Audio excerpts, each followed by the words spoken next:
এখন আমি পৌঁছে গেছি উড়িষ্যার ভূষণ্ডেশ্বর মহাদেব মন্দির। এটা হলো এশিয়ার বৃহত্তম মহাদেব মন্দির। জয় মা, আমার মা, তোমার মা, সবার মা। জয় মা, মা সবার মঙ্গল করুক, সবাইকে ভালো রাখুক। এখন আমি যাচ্ছি ভূষণ্ডেশ্বর মহাদেব মন্দির। এটা হলো উড়িষ্যা জেলায় আছে, আর দীঘা থেকে এটা সময় লাগে 25 কিলোমিটার। আর অটোতে যদি আপনারা যান, অটো ভাড়া আপনাদের লাগবে 1250 থেকে 1500 টাকার মধ্যে।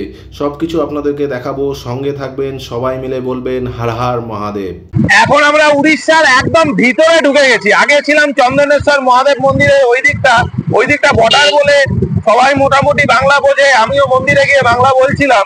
কিন্তু এখন যাচ্ছি ভূষণ্ডেশ্বর মহাদেব মন্দির। ওটা হলো দীঘা থেকে ভূষণ্ডেশ্বরের টাইম লাগে আপনার 25 কিলোমিটার রাস্তা। আর আমি এখন এগিয়ে যাচ্ছি তেল ভরার পর। আর এইদিকে একদম ভূষণ্ডেশ্বর মহাদেব মন্দির যেটা আছে একদম ভিতরে উড়িষ্যার। আর এই দেখুন নন্দী মহারাজ বিরাজমান। এই জায়গায় উড়িষ্যায় আসলে আপনি একটা জিনিস দেখতে পাবেন, চারিদিকে গো মাতাকে কত রেসপেক্ট করে গো মাতাদেরকে। সেটা উড়িষ্যায় যদি আপনারা না আসেন তাহলে কোনোদিনও বুঝতে পারবেন। আর গ্রিন দেখুন কত সুন্দর। রাস্তার মধ্যে দেখুন একটা জগন্নাথ মহাদেবের প্রভুর মন্দির। এই জায়গাটায় কি সুন্দর মন্দিরটা বানিয়েছে, দেখুন কত সুন্দর মন্দিরটা। উড়িষ্যার যে কাজ অপূর্ব। এক একটা মন্দিরের যে কাজ করে উড়িষ্যায়, সেটা হলো অসাধারণ, বলার মতো না। দেখুন কি সুন্দর জায়গা, চারিদিকে গ্রিন। কি জানেন, আমার সবুজ যে জায়গাটা থাকে আমার প্রচুর ভালো লাগে। আর আপনাদেরকে দেখিয়েছিলাম আমার বাড়ির বাগানটাও একদম সবুজ। আর এই সাইডে যখন মহাদেব ভূষণ্ডেশ্বরকে যখন দর্শন করতে যাই, আমি এর আগেও একবার দর্শন করতে গেছিলাম আগের বছর শ্রাবণ মাসে, তখনও এসেছিলাম। খুব ভালো লেগেছে, কেননা এই জায়গাকার যে রাস্তাগুলো অপূর্ব। মানে গ্রামের ভিতর দিয়ে রাস্তাটা যাচ্ছে, তারপর এরকম গ্রিন চারিদিকে, প্রচুর ভালো লাগে। নিরিবিলি জঙ্গল। ভূষণ্ডেশ্বর ইধার হ্যাঁ না, কেননা আমি জানি না বলে আমি একবার জিজ্ঞাসা করে নিলাম। আর দেখুন চারিদিকে বনের মাঝখান দিয়ে আমি এগিয়ে যাচ্ছি। ভূষণ্ডেশ্বর মহাদেব মন্দির এটা হলো এশিয়ার মধ্যে ফার্স্ট লার্জেস্ট মহাদেব মন্দির। আপনাদেরকে দেখাবো, সঙ্গে থাকবেন। এই মন্দিরের সবকিছু কথা আপনাকে বলবো, কোথায় বলবো তার জন্য আপনার ভিডিওটা দেখতে হবে আর যেতে হবে ভূষণ্ডেশ্বর মহাদেবের মন্দিরে, তখন সবকিছু দেখাবো। সঙ্গে থাকবেন আর সবাই মিলে বলুন হর হর মহাদেব। দেখুন এবার এতক্ষণ ছোট রাস্তা দিয়ে যাচ্ছিলাম, এবার বড় রাস্তা পেয়ে গেলাম। জঙ্গলের মাঝখান দিয়ে আমি যাচ্ছিলাম ওই দিকটা, আর এখন এগিয়ে যাচ্ছি। আর 4 কিলোমিটার বাকি। আর দেখুন ছোটবেলার কথা মনে পড়ে গেল। এই ছোট ছোট বাচ্চাগুলো সাইকেল নিয়ে যাচ্ছে, আমিও এক টাইমে এরকম সাইকেল নিয়ে যেতাম। ওই সময়টার কথা মনে পড়ে গেল, সেই জন্যই আপনাদেরকে এই ভিডিওতে আপনাদেরকে দেখাচ্ছি। মানে পুরোনো দিন স্কুল লাইফের যে লাইফটা, সেটা মনে পড়ে গেল। জায়গাটা কি সুন্দর। মানে ভূষণ্ডেশ্বর মহাদেব মন্দিরে যখন যাবেন তার আগে আপনারা এরকম একটা ভিউ পাবেন। আর এই যে এই নদীটা দেখতে পাচ্ছেন, এই নদীটা হলো সুবর্ণরেখা নদী। এই নদীটা হলো আপনার একদম সমুদ্রের সঙ্গে, আমাদের যে বঙ্গোপসাগর যে সমুদ্রটা আছে, সমুদ্রের সঙ্গে মিলে যায়। আর এই জায়গায় যেগুলো দেখছেন মাঝি ভাইরা, দেখুন মাঝি ভাইরা এখন কাজ করছে এই জায়গাটায়, কেননা মাছ ধরার জন্য। এই নদীতে যখন আপনার জোয়ার থাকবে, জোয়ারের টাইমে তখন এই যে নৌকা যেগুলো আছে, নৌকা নিয়ে গিয়ে একদম নদী সমুদ্রে যাবে, সমুদ্রে গিয়ে তুলবে। আর খুব সুন্দর জায়গা। মানে আপনারা যদি না আসেন এই জায়গায় তাহলে আপনারা বুঝতে পারবেন না। তার জন্য আপনাদেরকে কোথায় আসতে হবে উড়িষ্যার ভূষণ্ডেশ্বর মহাদেব মন্দির। হর হর মহাদেব। ভিউটা দেখছেন আপনারা, কি সুন্দর, অপূর্ব ভিউ, মানে অসাধারণ। এত সুন্দর ভিউ, খুবই ভালো। আমি অনেক জায়গায় যাই, আর এই জায়গাও আপনারা যদি আসেন আপনাদের প্রচুর ভালো লাগবে।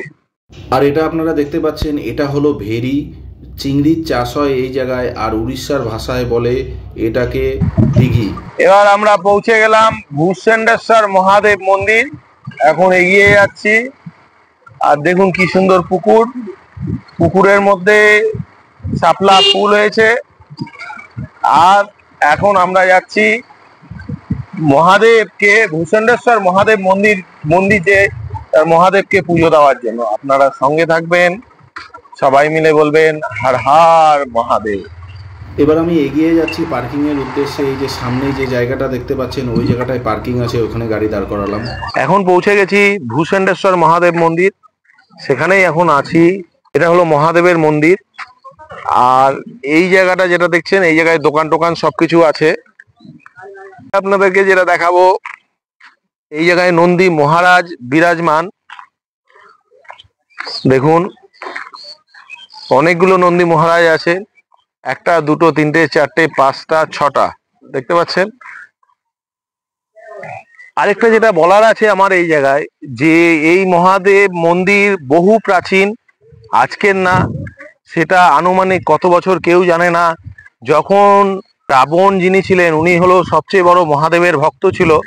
সেই রাবণ হলো যখন মানে ভগবানকে ডাকছিল, মহাদেবকে যখন ডাকছিল, ডাকার পর মহাদেব যখন সন্তুষ্ট হয়েছিল, তখন তাকে বলল যে কি বরদান লাগবে তুমি বলো।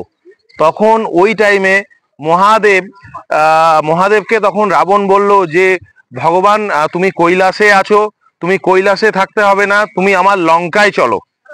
এটা তখন বলল মহাদেব। আর ওই টাইমে তখন বলল ঠিক আছে, আমি তো যেতে পারবো না, আমার যে শিবলিঙ্গ আছে ওটা তোমাকে নিয়ে যেতে হবে।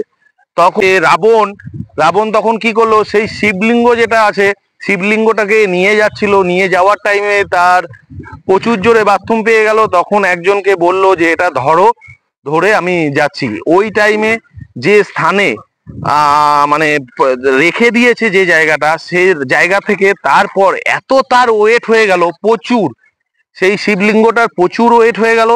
হওয়ার পর সেটাকে রাবণ আর লঙ্কায় নিয়ে যেতে তখন পারেনি। দিয়ে তখন রেগে হালকা মানে তাকে যখন ধাক্কা মেরেছিল, তখন দেখবেন মহাদেবের আমি দেখাবো, একটা ডান পাশের যে জায়গাটা আছে ওটা হালকা শিবলিঙ্গটা বেঁকা। আর আরেকটা জিনিস যেটা আছে, এটা হলো এই ভূষণ্ডেশ্বর মহাদেব মন্দির যেটা আছে, এটা হলো এশিয়ার ফার্স্ট লার্জেস্ট মহাদেব মন্দির। এটা হলো সারা এশিয়ার মধ্যে ফার্স্ট লার্জেস্ট মহাদেব মন্দির, আর বিশাল বড়। এটা উচ্চতা যে হাইটটা আছে, এটা হলো উপরে 6 ফুট, আর নিচে যেটা আছে সেটাও 6 ফুট। আর সব কিছু আপনাদেরকে দেখাবো, আপনারা সঙ্গে থাকবেন, সবাই মিলে বলুন হর হর মহাদেব। মানে আপনার ডালাটা পাচ্ছিলাম না ভগবানকে প্রসাদ দেবো বলে, কিন্তু এই ডালা যে পাচ্ছি না, তারপর একটা দাদা বললো আমার কাছে আছে, পার্কিং এ থাকে। কেননা এখন আপনার টাইম হচ্ছে 5টা বেজে গেছে, সেই জন্য এখন টোটাল বন্ধ। তাও এই দাদাটা হেল্প করলো বলে এখন এই ভগবানের প্রসাদটা আমি পেয়ে গেলাম। এখন নিয়ে যাচ্ছি মহাদেবের কাছে। আপনারা দেখবেন এশিয়ার বৃহত্তম মহাদেব মন্দির। আর মন্দিরটা একবার দেখুন কত সুন্দর। একটু আগে আমি গ্রামবাসীর সঙ্গে কথা বললাম। গ্রামবাসীর সঙ্গে কথা বলার পর আমার খুব খারাপ লাগলো, কেননা এই মন্দিরটা এখন পর্যন্ত সংস্কার হয়নি, অনেক প্রাচীন, কিন্তু কেউই করছে না। কোনো যদি নেতা মন্ত্রী উড়িষ্যার কেউ যদি দেখেন, নয়তো অন্য কেউ, প্লিজ এটা শেয়ার করবেন বেশি করে, যেন এই মন্দিরটা কেউ হলেও বানিয়ে দেয় এই মন্দিরটা, কেননা ভগবান এই জায়গায় ভিজে থাকে। যে নন্দী মহারাজ চলে এসেছে ভোগ খাওয়ার জন্য, কিন্তু এখন মহাদেবের পুজো হয়নি, সেই জন্য আমি তোমাকে দিতে পারবো না। চলুন এবার যাচ্ছি মহাদেবের কাছে, তারপর সবকিছু আপনাকে বলবো, সঙ্গে থাকবেন। এই যাচ্ছি এবার মহাদেবের কাছে। দেখুন এই জায়গায় নন্দী মহারাজ আছে মন্দিরের বাইরে। এগুলো মানে অলৌকিক ব্যাপার, এগুলো বলার মতো না। আরেকটা এই সাইডে আপনাকে দাঁড়িয়ে আছে নন্দী মহারাজ। এই যে এই জায়গাটা দেখতে পাচ্ছেন, এই জায়গায় মহাদেব। মানে এগুলো যে কি করে হয়, কিভাবে সম্ভব, এটা জানার না। আর আপনাদেরকে যেটা বলেছিলাম, দেখুন এক সাইডটা আপনারা দেখতে পাচ্ছেন বাঁকা আছে, মানে আমি ডান দিক বলেছিলাম, সেটা আপনার বাঁদিকে। আর দেখুন কি বিশাল মহাদেবের মন্দির, মানে শিবলিঙ্গ কত বড়, দেখেছেন?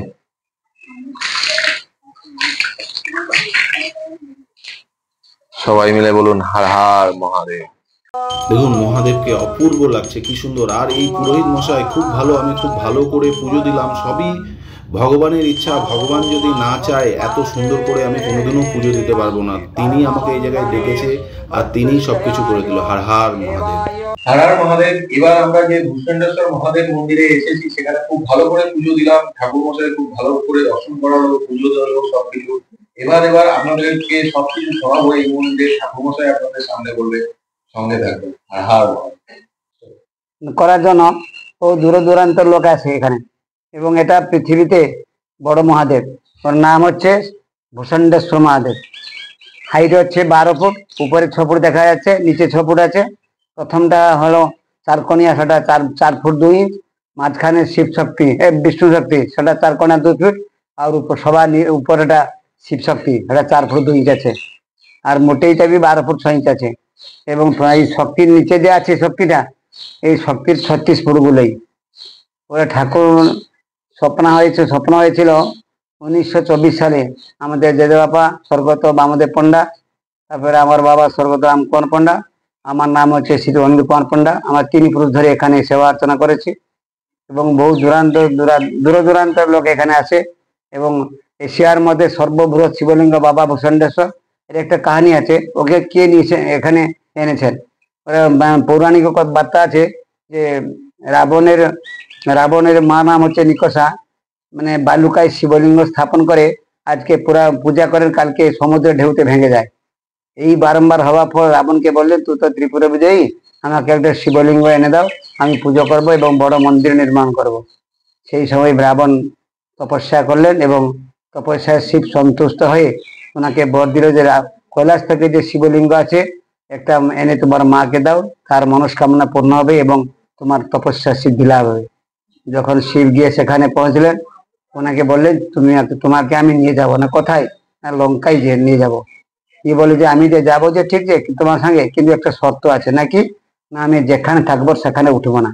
এই সময় রাবণ তো বর দিয়ে দিয়েছিলেন। তারপরে যখন রাবণ লিঙ্গকে ধরে হেঁটে হেঁটে আসে, তখন রাবণকে পেশাব মারে, এবং সেই সময় একটা নাটক শুরু করলেন। শিব গিয়ে সেখানে পৌঁছলেন যে প্রভু রক্ষা করো, নাকি আমি তো শিবকে বড় দিয়ে রাবণকে বড় দিয়ে দিয়েছি, ওরা লঙ্কায় নিয়ে যাবে, আর উপায় কি হবে?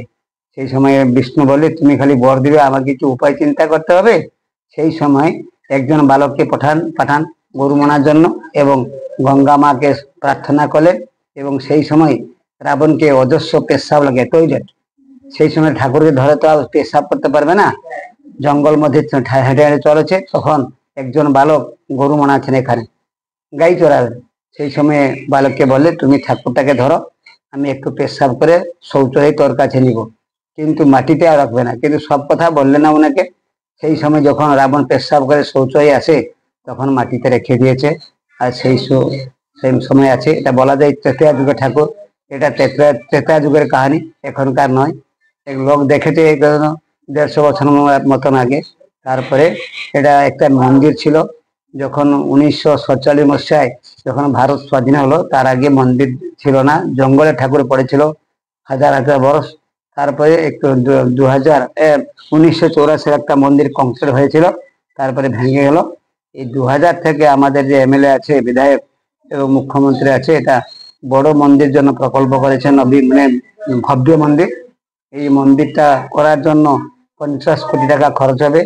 আমাদের এই কনস্ট্রাকশনটা হয়ে গেছে 3 কোটিও এভব খরচ হয়ে গেছে, কিন্তু হতে পারেনি। এখানে তো লোক কেউ নাই, কারণ সরকার যখন অনুকম্পা করবে, বা মুখ্যমন্ত্রী আমার যে মোহন মাঝি, আরো যদি ইয়ে করে, আরো দূর দূরান্তের লোক আসছে, যদি ঠাকুরকে কিছু দান টান করে, তাহলে মন্দির ভালো মতো হতে।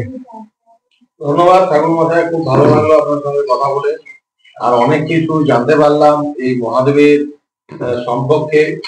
সবাই সঙ্গে থাকবেন, আর সবাই মিলে বলুন হর হর মহাদেব। এই দেখুন, এই জায়গায় মা বিরাজমান, আপনাদেরকে দেখাচ্ছি। আর মহাদেব বাবাকে দেখুন কি বিশাল। আর সবার কেমন লাগলো প্লিজ বলবেন কমেন্টস করে, আর সবাই মিলে বলবেন, আমার মা তোমার মা সবার মা, জয় মা, মা সবার মঙ্গল করুক, সবাইকে ভালো রাখুক। হর হর মহাদেব।